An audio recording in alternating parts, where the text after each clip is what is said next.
अमिताभ बच्चन के नाती अगस्त नंदा और लेजेंडरी एक्टर धर्मेंद्र की फिल्म थिएटर में रिलीज हो चुकी है। अगर आप भी नए साल के खास मौके पर थिएटर में जाकर धर्मेंद्र की आखिरी फिल्म देखने के बारे में सोच रहे हैं तो टिकट बुक करने से पहले ये वीडियो जो है वो ज़रूर देखिएगा। बॉलीवुड के लेजेंडरी एक्टर धर्मेंद्र की आखिरी फिल्म 21 थिएटर में दस्तक दे चुकी है। अमूमन है जब हम कोई वार फिल्म या वार बायोग्राफी देखने जाते हैं तब वहीं धमाके, सरहद पर चीख पुकार और पाकिस्तान या दुश्मन देश के खिलाफ तेज तर्रार डायलॉगबाजी देखने को मिलती है। हमें यह भी पता होता है कि अंत में हमारा हीरो शहीद होगा, फिर भी हम दिल पर पत्थर रखकर थिएटर जाते हैं ताकि उन गुमनाम नायकों की कहानी जान सके जिन्होंने देश के लिए सर्वर न्यौछावर कर दिया। 21 भी इसी वजह से देख डाली। मन में एक उत्सुकता ये भी थी कि आज के दौर में जहां बॉर्डर 2 जैसी मेगा फिल्मों का माहौल बनाया जा रहा है और धुरंधर जैसी फिल्में बॉक्स ऑफिस पर गद्दर मचा रही है, वहां श्री राम राघवन जैसे प्रवाह के विरुद्ध जाकर फिल्में बनाने वाले निर्देशक इस ट्रेंड में खुद को कैसे ढालेंगे। क्या वो कल्ट क्लासिक वार फिल्मों की उन तमाम उम्मीदों पर खरे उतर पाएंगे जो दर्शकों के जेहन में बसी है। फिल्म देखने के बाद ये सारे सवाल सही साबित हुए, क्योंकि वही हुआ जिसका उम्मीद था। श्री राम राघवन की 21 आम वार फिल्म की तरह नहीं है, बल्कि ये एक बेहद खास फिल्म है। धर्मेंद्र की ये आखिरी फिल्म आपको वहाँ चोट करती है जहाँ आप उम्मीद नहीं करते, सीधे आपके दिल पर। श्री राम राघवन ने इस कहानी को उसी शिद्दत और बारीकी से बुना है जिसकी उनसे उम्मीद की जाती है। यह दिल से बनाया गया सिनेमा है जो उनके दिल से सीधे हमारे दिल तक पहुंच जाता है। अब धर्मेंद्र और अगस्त नंदा की यह फिल्म बाकी फिल्मों से अलग क्यों है और क्यों आपको इसे मिस नहीं करना चाहिए, ये जानने के लिए आपको ये पूरा जो है वीडियो देखना पड़ेगा। साल 2001 की एक सुबह पाकिस्तान के ब्रिगेडियर जान मोहम्मद निसार के घर में जो है खास तैयारी चल रही है। स्वागत होना है एक भारतीय रिटायर्ड ब्रिगेडियर का। इस ब्रिगेडियर का नाम है मदन लाल खेत्रपाल धर्मेंद्र, जो अरुण खेत्रपाल अगस्त नंदा के पिता हैं। महज 21 साल की उम्र में अरुण खेत्रपाल ने जो है 1971 की जंग में देश के लिए जान न्यौछावर कर दी थी। विभाजन के समय जो परिवार सरगोधा से बाहर आया था, आखिर वो पिता उस मुल्क में क्यों जाना चाहता है जिसने पहले उनसे उनका घर और बाद में उनका बेटा छीन लिया। इन तमाम सवालों के जवाब और अरुण खेत्रपाल की बहादुरी और उनके पिता के इस भावुक सफ़र को जानने के लिए आपको थिएटर जाकर 21 देखनी ही पड़ेगी। तो चलिए जानते हैं कैसी है यह फिल्म। अंग्रेजी की एक कहावत है, people who want war never fight, people who fight never want war. इसका मतलब है जो युद्ध चाहते हैं वे कभी लड़ते नहीं और जो लड़ते हैं वे कभी युद्ध नहीं चाहते। इसी कमरे में बैठकर सोशल मीडिया पर या चाय पीते पीते दुश्मन देश से लड़ने की, उनको सबक सिखाने की बातें करना बड़ा आसान होता है, लेकिन इस लड़ाई में सरहद पर शहीद हुए जवानों के घर वालों का क्या हाल होता है ये बकैती करने वाले नहीं जान पाते। तिरंगे में लिपटे हुए घर आने वाले बेटे की शहादत उसके परिवार वालों के लिए क्या मायने रखती है, इसका जवाब श्री राम राघवन ने अपनी फिल्म 21 में दिया है। श्री राम राघवन ने 21 को धुरंधर जैसी फिल्मों के शोर से कोसों दूर रखा है। इसमें लाउड म्यूजिक की जगह भावनाओं का ठहराव देखने को मिलता है।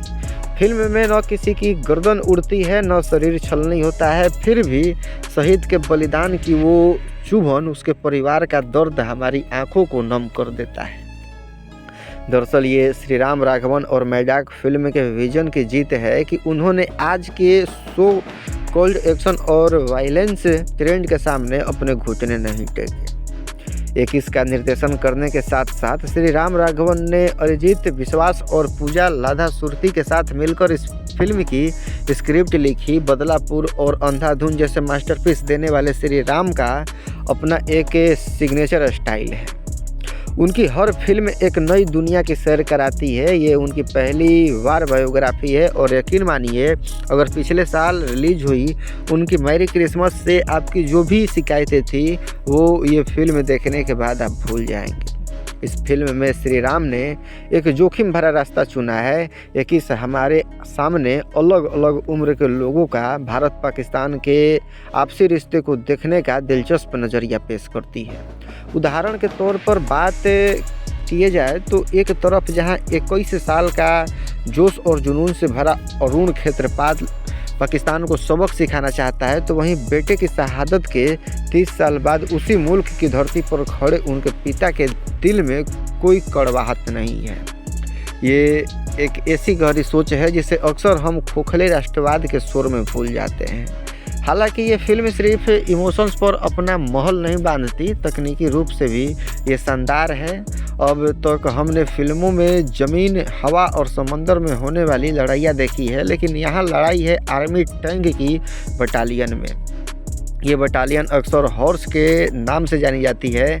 फिल्म में श्री राम हम पूना हॉर्स जे जवान से मिलवाते हैं जो वार टैंक चलाते हैं। अरुण क्षेत्रपाल एक टैंक कमांडर थे और बॉलीवुड के इतिहास में ये पहली बार है जब टैंकों की लड़ाई को इतना सजीव और रोंगटे खड़े कर देने वाले दिखाया गया है।